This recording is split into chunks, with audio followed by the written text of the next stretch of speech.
Do autoritarismo, de uma crise cujas marcas já foram apontadas mais uma vez aqui pelos participantes desta mesa, e a minha pergunta passa pela seguinte situação: o que, e sem acreditar que a educação é motor da sociedade, motor da história, qualquer outra metáfora semelhante, em que a escola brasileira, que se ampliou de uma maneira extremamente significativa nos últimos 30 anos, nós temos hoje acesso a uma população de aproximadamente 97% em idade escolar, de 7 a 14 anos, que tem acesso, não permanente, mas que tem acesso à escola. Houve uma expansão muito expressiva também no que diz respeito ao ensino médio. Nós estamos atingindo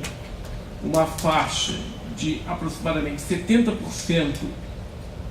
da população entre 15 e 17 anos que também tem acesso,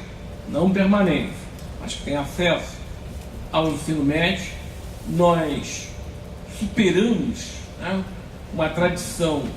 muito restritiva no que diz respeito ao ingresso no ensino superior, e sem dúvida isso se fez presente nos governos Lula e Dilma, sobretudo o segundo governo Lula e o primeiro governo Dilma. E, no entanto, apesar de toda essa expansão da escolarização, apesar da maior presença de brasileiros na escola, nós nos deparamos com um fortalecimento muito grande do autoritarismo, a recuperação, como aqui também se colocou, de palavras de ordem, de expressões que nós acreditávamos que tinham ficado do passado da história, afirmações em que, mais do que o meritocracismo, mas são afirmações mais significativas em termos de buscar eliminar da escola qualquer possibilidade de desenvolvimento, de expressões mais críticas, de uma percepção mais crítica da sociedade. Se nós temos este tipo de afirmação que é lembrada e, eu diria, capitaneada por aquela família, que hoje é uma família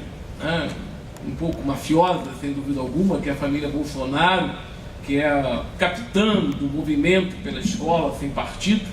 a minha pergunta é: por que a escola que nós defendemos, a escola que cresceu, ela não foi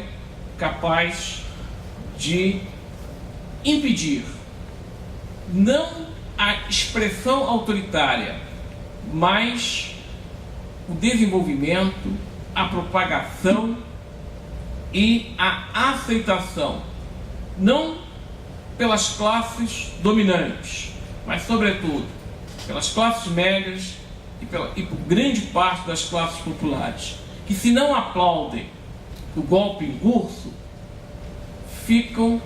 relativamente apáticas frente a este golpe. Quem esteve na última grande manifestação,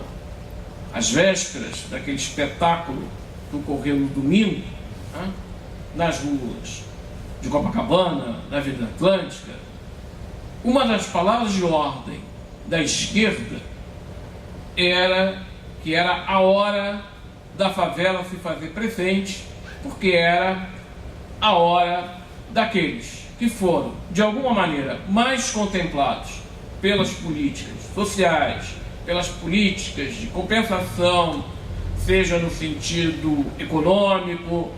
seja no sentido de afirmação de direitos, como em particular a população negra, e como posteriormente se disse: a favela não veio, a favela não respondeu ao chamado da esquerda, apesar de você ter, inclusive, algumas figuras populares, cantores e não cantores, né, como Chico Buarque, mas figuras expressivas do rap, do movimento funk, que chamaram para as manifestações, e era claro que nessas manifestações a presença efetivamente popular ainda era pequena, apesar de todo o crescimento que ocorreu nos últimos dias, nas últimas semanas. Então, a pergunta que eu coloco é: por que esta escola não conseguiu, apesar de crescer, apesar de toda a luta dos educadores, das associações de educadores, apesar de palavras gerais em prol de uma educação pública, gratuita, de qualidade, apesar da defesa, seja da escola pública, seja da universidade pública, essa escola efetivamente não conseguiu se fazer frente ao autoritarismo. O professor Michel colocou, escola formal, não foi capaz de vencer um discurso, por vias informais, profundamente autoritário. Em primeiro lugar, porque escola, repercute no seu cotidiano os efeitos da condição historicamente subalterna que o campo educacional teve na sociedade brasileira. Mesmo com a transição para um regime democrático liberal, ao contrário de outros países capitalistas desenvolvidos, e mesmo aqueles de um capitalismo mais tardio, nós permanecemos mantendo o campo educacional em um segundo plano, apesar de todo o esforço que foi realizado por governos que nós poderíamos chamar de esquerda ou centro-esquerda, por todas as iniciativas, afirmação de políticas de cota, tentativas de expansão do acesso via ProUni, ReUni, o conjunto de medidas que foram realizadas. Apesar disso, a educação continuou sendo ainda um campo secundário dentro da nossa sociedade, dentro inclusive das estratégias de tentativa de retomada do desenvolvimento. A educação continuou sendo vista muito mais como um mecanismo de ascensão social do que efetivamente um instrumento para desenvolvimento econômico, social e político. A expectativa é que o desenvolvimento social e político tivesse a colaboração da educação era também uma expectativa secundária. O principal motivo da escolarização, da ampliação da escolarização, ainda era uma via da mobilidade, da extensão social, da mobilidade, por se conseguir certificados, diplomas, o que é algo que fortalece implicitamente um discurso fortemente meritocrático. Aqueles que são os melhores vencem, aqueles que não são melhores perdem. O que fez, e inclusive alimentando também de uma forma implícita e sem ter um discurso efetivo que se contrapusesse às reações, sobretudo das classes médias, a políticas como as políticas para as cotas. Um discurso de que os pobres, negros, indígenas e outros vêm tomar o que era historicamente nosso.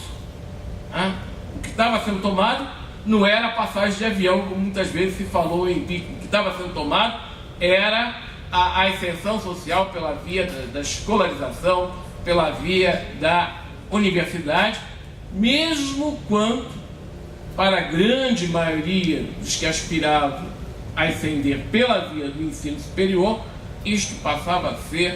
ter a possibilidade de cotas, via ProUni, etc. Então nós temos, primeiro,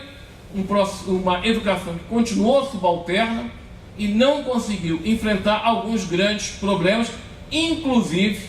e aí particularmente é interessante apontar o retorno forte do discurso pró-bônus, tá? O discurso de redução dos investimentos nacionais, federais. Por quê? Porque a escola pública, a educação básica, ela é ainda fundamentalmente estadual e municipal. Tá? E um projeto conservador, claramente de direita, como que está posto, seja pelo Ponte para o Futuro, Travessia Social e outros nomes que venham a ser dados, eles apontam para um projeto em que os gestores políticos, os administradores, continuam não considerando a educação como algo de importância para um projeto de desenvolvimento econômico. Se nós olharmos para os dois principais estados do Brasil, São Paulo e Rio de Janeiro, quais são as propostas destes estados, governados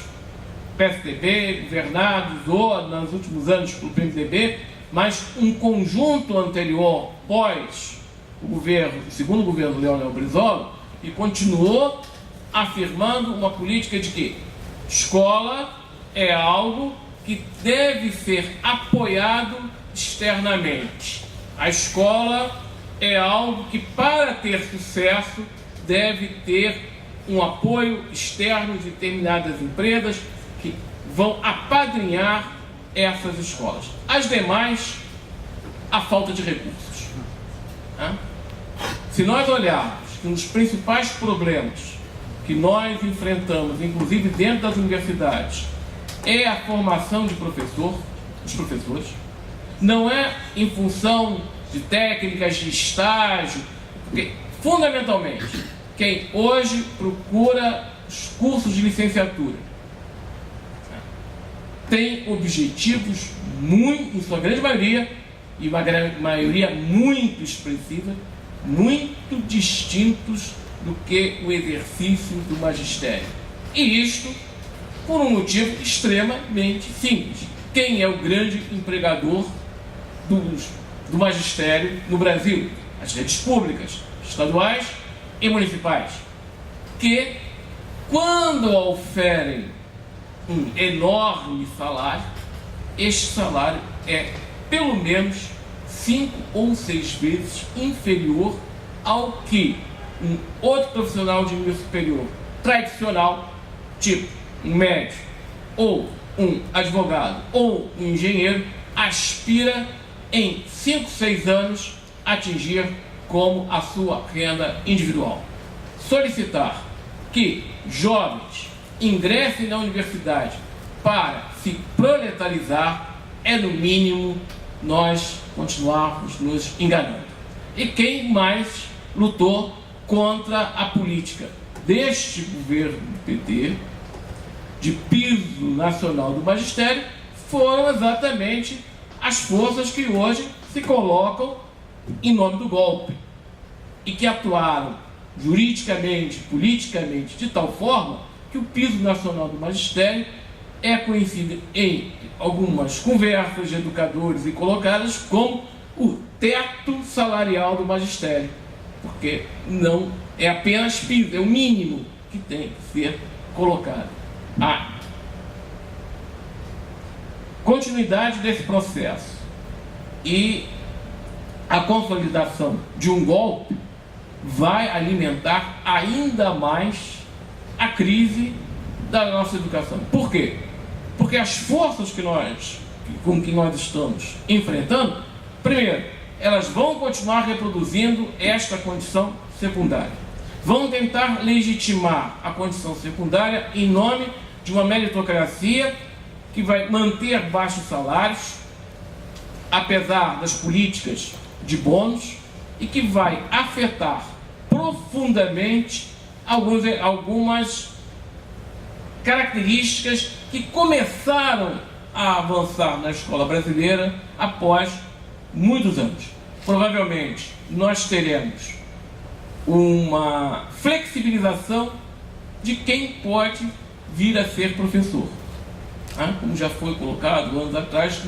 agora um momento muito mais forte em que qualquer pessoa que desejar ampliar sua renda poderá fazê-lo no magistério, seja ele público, seja ele privado. Determinadas disciplinas com as quais se lutou anos e anos, desde os anos 70, em processo ainda quando a transição da ditadura para o regime democrático liberal era chamada de abertura lenta e gradual, como é o caso da filosofia, como é o caso da sociologia, hoje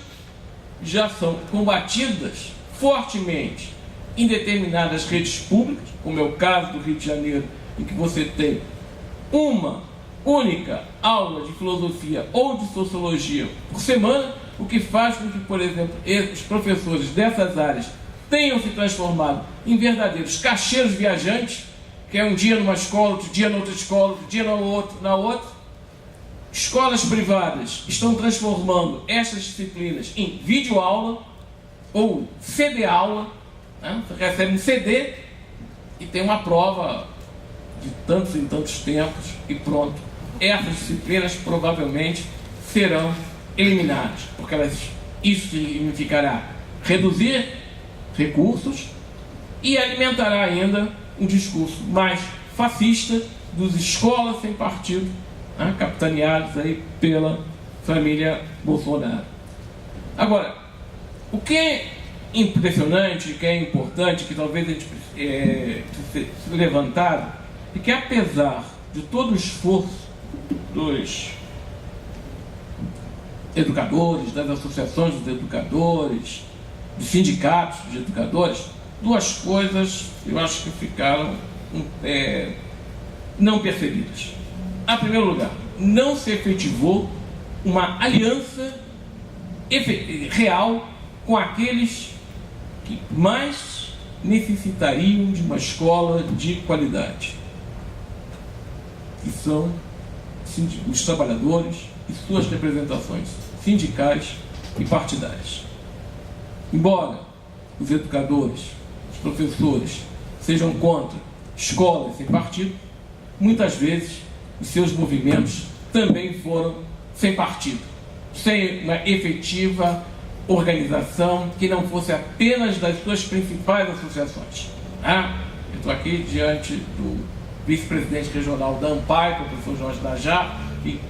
lutou e luta muito, as associações lutaram para enfrentar, conseguir apoio parlamentar, mas o chão da fábrica, esta compreensão por parte dos professores e da clientela escolar, dos pais dos professores, dos pais dos seus alunos, de sindicatos de trabalhadores, ficou afastada. Nós continuamos desenvolvendo uma política de quem importa a educação? Para os professores. Quem importa a universidade pública? Para os alunos e para os professores. E nós podemos ser agora efetivamente vítimas de um processo semelhante ao que aconteceu e até hoje não revertido no Chile, com a universidade pública chilena, que é extremamente empobrecida, cai quase que literalmente aos pedaços, e a universidade privada cresce, mas cresce como uma empresa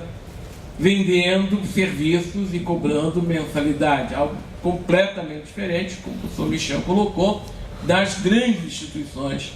norte-americanas, como por exemplo uma Harvard, que jamais vai viver e nem pode viver de mensalidade. Estamos dentro de um processo que nós precisamos iniciar uma resistência, mas nós temos que pensar essa resistência, porque muitas vezes nós enveredamos por estratégias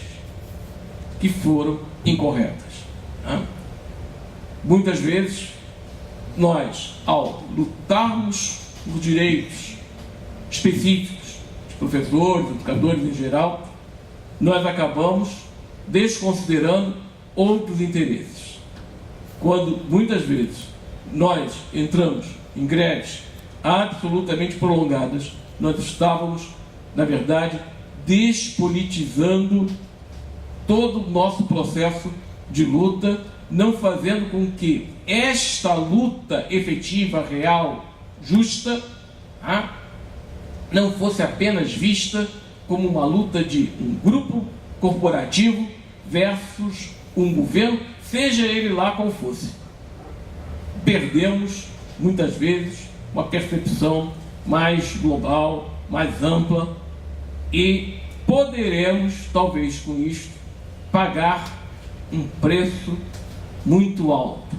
Para lembrar aquele senhor dali da Avenida Paulista, lá da Fiesp, pode ser que ele queira que nós compremos o pato amarelo dele. E provavelmente nós talvez tenhamos que pagar. Não precisa dizer que este senhor que assinala a travessia social foi o mesmo senhor que efetivou a desconstrução, para não dizer início de destruição, de uma experiência que, com todas as suas críticas, sinalizava, no início dos anos 80, como uma tentativa de realçar, principalizar a importância da escola pública para desenvolvimento social, desenvolvimento econômico, superação das desigualdades, que era então o Programa Especial de Educação, Leonel Brizola e Darcy Ribeiro. Estamos dentro de não quero prolongar mais, porque já estourou todo o tempo e a gente tem também um teto aqui, dizer essas palavras. A educação está, sem dúvida, diante de ameaças gerais por parte de um autoritarismo também geral e por um crescimento muito forte interno deste autoritarismo, presente, por exemplo, no dogmatismo religioso, que afirma que está criticando religião, mas quando na verdade ele está enfatizando racismo. Vê-se um discurso fundamentalista, pentecostal, que aponta para o quê? Vamos combater o candomblé, vamos combater as crianças de origem indígena, porque o combate não é no Rio, não é em São Paulo, o combate é em todo o Brasil, inclusive na região norte, e um processo que significa racismo, porque isso está dizendo que essas religiões, todas essas práticas, são práticas de povos sem história, de povos inferiores. Então, o discurso fundamentalista, extremamente presente hoje, infelizmente, nas escolas, ele alimenta o fascismo e nós não atentamos com força para isto. Nós não conseguimos desconstruir um senso comum, transformá-lo. Para lembrar, o Gramsci, que o Michel levantou, transformar senso comum em um bom senso crítico. Esse esforço nós vamos ter que novamente reconstruir, seja em cada escola, seja nas associações, seja nos sindicatos de professores, inclusive